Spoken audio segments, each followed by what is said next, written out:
Hello, TFO faithful, it's your Commish the Raj here for a regular season wrap-up. Season 7 of TFO has now come to a close, and we are approaching the postseason, which will be held live at 16-bit right here in Cbus, Ohio.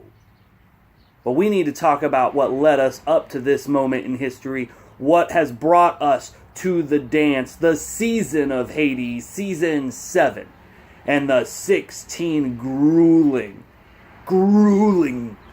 weeks that we had to go through. So let's talk about what has happened through this season as we go division to division. Alright, so first off, we have the badass snap, where Soccer World takes the division 10-6. TG16 comes in second, 8-8, good rookie year, getting 50% there, but just not making the playoffs. And the Spank Bank, last year's champions, the terrible champions, 5-11. Looks like they got that post-championship drought, which means that this belt will have a new owner next season. Alright, the badass crackle, we've got Chris McLeese's Defenders at 13-3. The stellar offenders, the crux, the arch villain of the Defenders making the playoffs there at 11-5. And the wannabe Ballers coming back from that 1-6 start to squeak by with the differential at 8-8 and getting that last playoff spot for the badass. And badass pop, the Golden Cavs take the division at 10-6. Overwatch 6-10, and the Sunday Knights at 3-13 just couldn't muster up enough to get to a post-season story mode, or whatever you want to call it. Bad guy snap, the My Little Ponies at 12-4. They're the only ones going to the postseason in this division, as the Shake and Bake and the TMNT Torturers 5-11 and 3-13. The bad guy crackle, the zero fucks given, going to the postseason again with a 10-6 finish. The rookie team, the Italian Stallions. It doesn't matter how hard you get hit. It matters how hard you get hit and keep moving forward. They get in at 8-8, and the Waifu Warriors, they're not going postseason. They're 6-10. The bad guy pop as the rookie Saturday Mornings take a division 12-4. Venture Industries squeaking into the playoffs there with an 8-8. And unfortunately, the Greek Legends and White Barry Sanders, they're going to a 6-10. They're going to be sitting on the couch this postseason. So that's it for the bad. So let's move over to the mad. The Mad Dog Snap with the Vintage Game Vikings. Oh, I'm sorry. That's the Video Game Vixens squeaking out the division at 11-5. They're tied with Hold On to Your Butts, Billy DeVore there at 11-5. But the differential was just too much for Billy to overcome. And DCU, another 8-8 team, not making the playoffs. Just other teams winning that differential. The Bad Dog Crackle, we got the fucking Toons at 10-6 winning the division, sending the World's Warriors and the Azrothian Assassins packing for next season. The Mad Dog Pop, the rookie Office team 12-4, squeaking out Frank's luck with his Knights of Camelot 11-5. And unfortunately, the Beer Gods, they gave a hell... The Beer Dogs, they're in the dog division, haha. The Beer Dogs, they gave a hell of a fight this season. They were able to squeak in that 8-8, just couldn't beat that differential. Well, actually, yeah, they just too many good teams in the Bad Dog this year. The Mad Max Snap, the Urza's Magic winning the division at 11-5, and Brian's brother Seth coming in there at second with the Prophecy Destroyers at 9-7. Adult Swim, 3-13, impressive 3 victories. The Mad Max Crackle, this was a very controversial division as the Fantasy Sevens and the Karate Kids came down to the final week. And the Fantasy Sevens won that game. They win with the differential. They're the first ever 5-win team to ever be in a TFO playoffs, and they won their division. This was a crazy division, and the Oaktown Raiders winning the record of most losses without a victory during a season as they went unwin 0-16. And the last division is the Mad Max Pop, as the New World Order set a new world record by going, I think it was 12-0 to begin the season. They tie for the most wins in TFO history here, 14-2, and win the division. And Jeff's Ring of Honor Japan in his second season with TFO, getting the wild card at 9-7. Fortunately, Triple H is crying somewhere as NXT TakeOver was only 6-10, and they're not going to be going in for the playoffs. So great job for everybody this season. We have a lot of owners. Not everybody can qualify for the playoffs, so I love y'all. I love all the participation we had this year. But now we've cut the fat. We now have gone down to the finals of who is going to go to the Hades Bowl. We have 20 teams now that are on the precipice of glory. But before we talk about that, I want to go ahead and make a few announcements. And that first announcement is the TFO Pro Bowlers for 2019. That's right, we are ready to announce who is going to the Pro Bowl this year. What an honor to be immortalized as an individual of TFO greatness. So for the bad 2019 offense, we got quarterback Fuck the Raj from Zero Fucks Given being backed up by Captain Planet of the Saturday Mornings. Running back wise, we got Brock Sampson of Venture Industry and Lionel Messi of Soccer World being backed up there by Ray Jennings of the Wannabe Ballers. Wide receiver wise, we got David Bowie of the Spank Bank, Fuck the Bum of Zero Fucks Given being backed up by Brody Bruce of the Golden Calves. Tight end wise, we got Patty Mayonnaise of those Saturday Mornings being backed up by Ivan Drago of the Italian Stallions. And we also have another running back backup down there. I don't know if you see that. That's Super Shredder of the Teenage Mutant Ninja Turtles. We're going to talk about why he slid in there in a moment.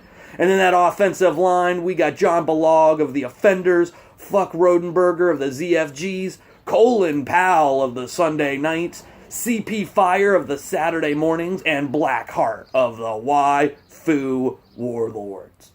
Going to the bad defense over there, we got Samuel Umtiti of Soccer World. I think that's Umtiti of the Soccer World. Sea God Poseidon of Greek Legends, and the Goof Troop of the Saturday Mornings. They're that defensive line. Linebacker-wise, we got Captain Pollution of the Offenders, Spicy Bowsetti of the Waifu Warlords, Fuck LaForce of the Golden Calves, Rhino Rocksteady of the Teenage Mutant Ninja Turtle Torturers. Cornerbacks, we got Angela Mercy of Overwatch and Henry Killinger of Venture Industries. And safeties is Buddy Christ of the Golden Calves and Skeleton Sands of the Undertale Defenders. Backup-wise for defense, we got Bolt Sword, My Little Pony, and Jeff of TurboGrafx 16, Moria of Overwatch, and Texas Ranger of Shake and Bake. Now looking at the special teams, kicker Arthur Homer of the Greek Legends. For the punter, we have Usagi of the Torturers. Ray Jennings is our kick returner of the Wannabe Ballers. That's how Super Shredder slid in there, because not only is Ray Jennings our kick return Pro Bowler, he is also one of our running back Pro Bowlers. What a season for Ray Jennings. And then punt return Darth Maul of the Offenders. The special team backups there, Fuck Juan of ZFG, Teddy Grahams of the Sunday Nights, Cocaine Mule Cat of the Sunday Nights, and Ricky Jarrett, that's JARRETT of the Wannabe Ballers. Now let's flip over to the Mad quarterback. We have Wrath of God of the Urza's Magic being backed up by King Arthur of the Knights of Camelot. Running back, we got Great Muda of the New World Order and La Fin du Monde of the Beer Gods, backed up by Blue Eyes Dragon of Prophecy Destroyers. Wide receiver-wise, Urza's Magic get the first 2 slots with Sarah Angel and Siobhan Dragon. What a offensive season Urza's Magic had. But don't forget about how great the Knights of Camelot was, because they've got the wide receiver back up there in Sir Robin, but they also got the tight end in Sir Belvedere. Bedivere, I'm sorry. I'm a Belvedere fan, so apologies. And the tight end's being backed up by Tommy Oliver, the Green Ranger from the Karate Kids.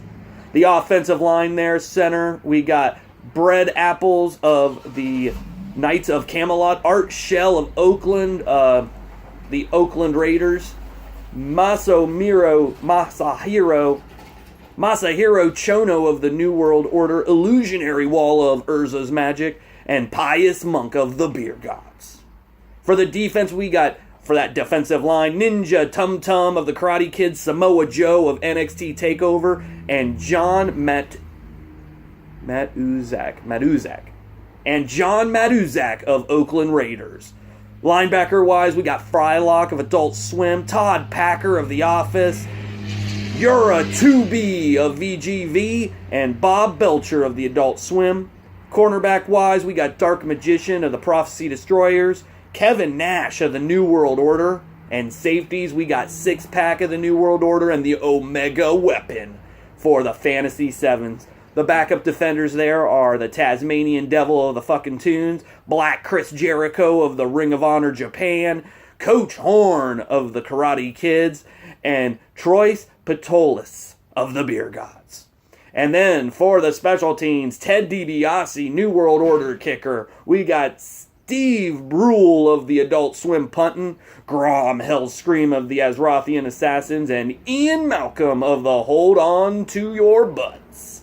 Backing all that up is the World Warriors Halfcock, the Fantasy 7 Sapphire Weapon, Oakland's Morris Bradshaw, and DCU's Fast Flash. Congratulations to all of the amazing and wonderful players that have made our Pro Bowl this season. But there are a few other men that I want to go ahead and give a special honor to, and that special honor is dealing with who is our 2019 MVPs. That's right, the MVPs, the most valuable players of this TFO season of Hades. We're going to start off with offensive MVP for bad. Fuck the Raj. 0 fucks given. Over 5,300 passing yards and 59 passing touchdowns. What a season. The bad defense MVP is fucking LaForce of the Golden Calves with an amazing 27 sacks this season. That is the most sacks this season in a very offensive heavy season. So good job fucking LaForce. And special team-wise for bad, we got Ray Jennings of the Wannabe Ballers. 58 kick returns, over 2,200 return yards, and an amazing and record-breaking 7 kick return touchdowns. What a season for Ray Jennings. And over on the mad offensive MVP is the Great Muda of the New World Order with over 4,000 rushing yards and 71 rushing touchdowns this season. What a season for Muda. Defensive MVP is Yora 2B of the Video Game Vixens with 21 sacks and an interception. And the special teams MVP for Mad is Ian Malcolm of the Hold On To Your Butts. He had 17 punt returns. He had 67 kick returns with a total over a total of over 1,600 returning yards, and he had a kick return and a punt return touchdown. Great job, you sexy, sexy beast, Ian Malcolm. So for Rick Pittman, that's going to be his 3rd MVP in his TFO career. Dave Bitzer, this is going to be his 3rd in only 2 seasons. Douchebag Dave. For Craig Heilman, this is going to be his 1st MVP ever in TFO history.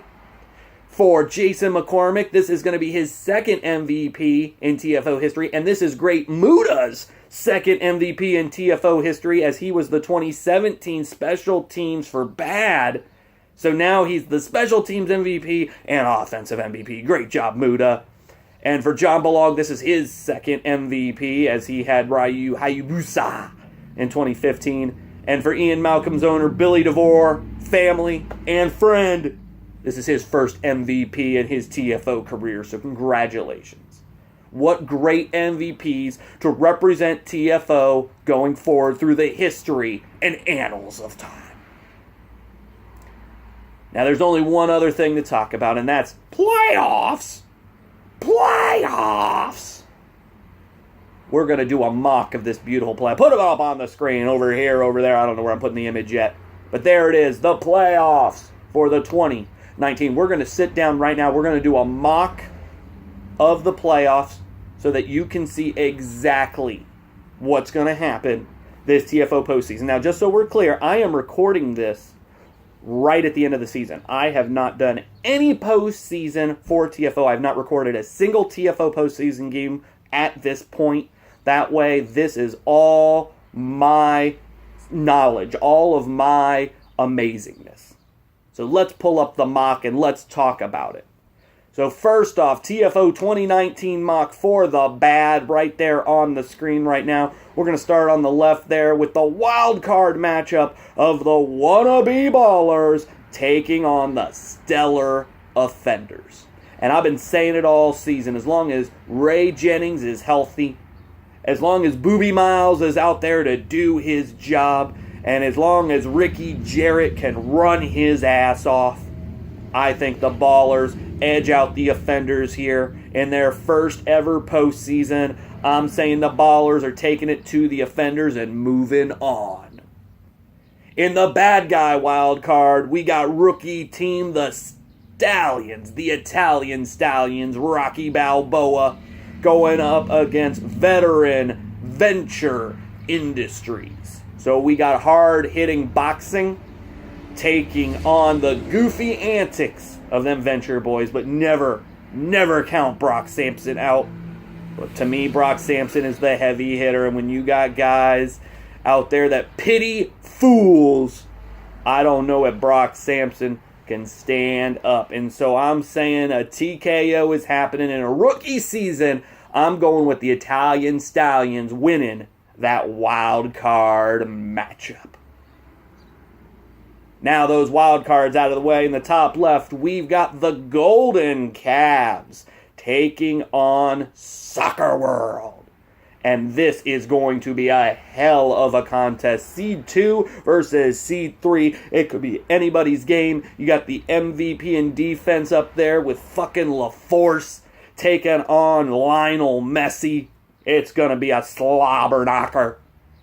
But I'm going with the Argentina assassin. I'm going with Soccer World, moving on to that badass championship. All right, in the bottom left there, we're going to have the Undertale Defenders, number 1 seed, taking on the Wannabe Ballers. And I think this is where that Cinderella story ends.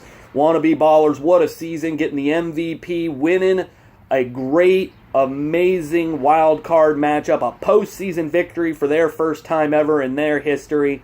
But Chris McLeese is a machine. And if there's one TFO owner that knows how to make a broken team, that's that boy right there. So I'm giving it to the Defenders.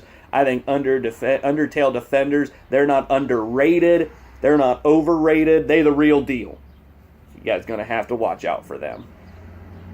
In the top right, we got them Saturday mornings rookie team going against the Zero Fucks Given. And that's what it is. Zero Fucks Give, Zero Fucks. Saturday morning cartoons were canceled a long time ago. And I think offensive MVP, fuck the Raj. I'm close to that dude. And I think he's going to go ahead and put up massive numbers during this contest and pull ZFG into the Bad Guy Championship. So the My Little Ponies going to take on the Italian Stallions. We got horses versus horses. And I remember these teams facing off during the season. And I think it's going to be same old as them My Little Ponies. They're going to put Rocky down. Apollo Creed's going to die under the trampling force of Twinkle Starlight, or whatever his name is. Sparkle Twinkle Light. Whatever. Those horses, they're going to magically move on to that Bad Guy Championship. So that means in the Badass Championship, we got Soccer World taking on the Undertale Defenders. And I'm rooting for you, Juan. I'd love nothing more than you to win some championship gold here, be it Badass Championship, be it Bad Championship, be it Hades Bowls Championship. But the immaculate strength of the Undertale Defenders is going to overwhelm Soccer World in my view. And Soccer World's going to be booted out as the Defenders move on to the Bad Bowl. And ZFG with the My Little Ponies. I know how much everybody's been talking about how great them My Little Ponies are. But fuck the Raj doesn't give a fuck. And that's why I think ZFG is going to beat them ponies and move on to the Bad Bowl Championship. Now, before we tell you about that Bad Bowl Championship, I want to tell you that I respect both Chris McLeese and Rick Pittman, and I think both of them have hell of a team, and that both of them could win this matchup. But it is statistically impossible for that to happen. So I have to pick a winner. And so I pick you, Chris McLeese. I say that McLeese is going to the championship once again because these Undertale Defenders, they are crafted out of excellence. And so for me, the Undertale Defenders are winning the bad. Over on the Mad side here, let's talk about Mad Mock 2019. And we start over there on the left with the wild card with Your Butts taking on Camelot. And Billy, we might be family. We might be friends. But Frank got that luck. And Frank got that skill. And Frank knows how to design. And Ian Malcolm's had a hell of a season. But how long can he hold out against guys like King Arthur? I think that they're going to behead somebody. And Camelot moving on from that wild card matchup. On the right side, we got Japan, Ring of Honor Japan, taking on the Destroyers of Prophecy. And Ring of Honor Japan, 9-7, had a hell of a season, went further than I thought they were going, and that's why I think they're going to stop here. I think the Prophecy Destroyers, they have an offense that is just clicking. They could have won their division, but Urza's Magic was able to edge them out. I think the Destroyers are the better team, and they're going to move on from that wild card matchup. In the top left there, we got, this is the match I want to see. This is the grudge match of the century, as you got the Video Game Vixens, John Balog, taking on Ryan Anderson's fucking Tunes. And no matter what has happened, no matter how many Blitz Bucks that Balog has won from Ryan, this match will matter more to both of them than any Blitz Bucks. And Ryan, you have been my friend longer than anybody else in TFO. We're family. You're my brother. And that's why I'm going to tell you you're going to get your ass kicked by John Balog in this matchup, and Balog's going to move on. Video Game Vixens, that is a hell of a team. Fucking Tunes, you've won too many close matchups, and I just think the luck runs out. In the bottom left, we got Camelot taking on The Office, the rookie Office, which had an amazing season. Both these teams from the same division, but again, Frank got that luck. Office, you won a lot. This is a great rookie season. You won your division. You got a lot to hang your hat on. But Frank is Frank, and Frank is going to take this contest. Camelot moving on to that Mad Dog Championship. That's right. I'm saying a Balog Mad Dog Championship going to be happening this season. But before we get there, let's talk about in the top right. We got the Mad Max, as we got Urza's Magic taking on the Fantasy Sevens. And I don't think I've heard people talking about, that 5-win team that's winning their division, I see them beating somebody in the playoffs just to be the spoiler, and that could happen. But Magic is just too strong. Fantasy Sevens, you've had a lot of close games. You won your division. That's going to be the best you're going to do this season. I think, Brian, you're going to move on, as Urza's Magic's going to take that contest. And then we got the most wins without a loss in TFO history. The New World Order setting all kinds of records this year, going up against the Prophecy Destroyers and New World Order with all of them records. What a run team. Muda dominating. And so I got to give it to them. I'm saying the Order moves on. So the Mad Max Championship will be Urza's Magic versus the New World Order. But let's talk about that Mad Dog Championship. The Balog Bowl in the Mad Dog Championship. Who could it be? Could it be John? Could it be Frank? It's going to be Frank. just to be frank there. Either of these brothers could take it. This is going to be another one of these classic matches that are going to be remembered for a long, long time.